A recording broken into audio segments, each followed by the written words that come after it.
ഡൽഹിയിലെയും സമീപ പ്രദേശങ്ങളിലെയും തെരുവുനായ ശല്യവുമായി ബന്ധപ്പെട്ട കേസിലെ ഉത്തരവിൽ സുപ്രീം കോടതി മൂന്നംഗ ബെഞ്ച് നിർണായകമായ ഭേദഗതി വരുത്തിയിരിക്കുകയാണ്. എന്താണ് എന്ന് നമുക്ക് വിശദമായി നോക്കാം.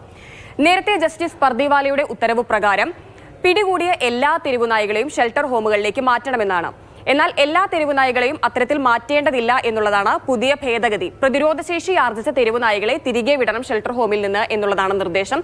അതേസമയം പേയുള്ളതും അക്രമകാരികളുമായ നായകളാണെങ്കിൽ അവയെ ഷെൽട്ടർ ഹോമിൽ തന്നെ നിലനിർത്തണമെന്നുകൂടി ഭേദഗതിയിൽ പറയുന്നുണ്ട്. ഇനി ABC ചട്ടപ്രകാരം നായകളെ പിടിക്കുന്നത് ഏതെങ്കിലും വ്യക്തികളോ സന്നദ്ധ സംഘടനകളോ തടയരുത് എന്ന ഉത്തരവ് അതേപടി തന്നെ തുടരുകയും ചെയ്യും. ഇനി ഈ കേസിൽ കക്ഷി ചേരാൻ ആഗ്രഹിക്കുന്ന നായപ്രേമികൾക്ക് ഒരാഴ്ചയ്ക്കുള്ളിൽ തന്നെ ഈ കേസിൽ പണം കെട്ടിവെച്ച് കക്ഷി ചേരാം. അങ്ങനെ കെട്ടിവെക്കേണ്ട പണം എന്ന് പറയുന്നത് വ്യക്തികളാണെങ്കിൽ 25,000 രൂപയും ഇനി സന്നദ്ധ സംഘടനകളാണെങ്കിൽ 2 ലക്ഷം രൂപയും കെട്ടിവെച്ചാണ് ഈ കേസിൽ കക്ഷി ചേരേണ്ടത്. ഇത്തരത്തിൽ കെട്ടിവെക്കുന്ന പണം തെരുവ് നായ്ക്കൾക്ക് ഷെൽട്ടർ ഹോമുകളിൽ കൂടുതൽ സൗകര്യങ്ങൾ ഒരുക്കാൻ വേണ്ടിയാണ് വിനിയോഗിക്കുക. പൊതുയിടത്ത് നായകൾക്ക് ഭക്ഷണം നൽകരുത് എന്നൊരു നിർദ്ദേശം കൂടി സുപ്രീം കോടതി വെക്കുന്നുണ്ട്.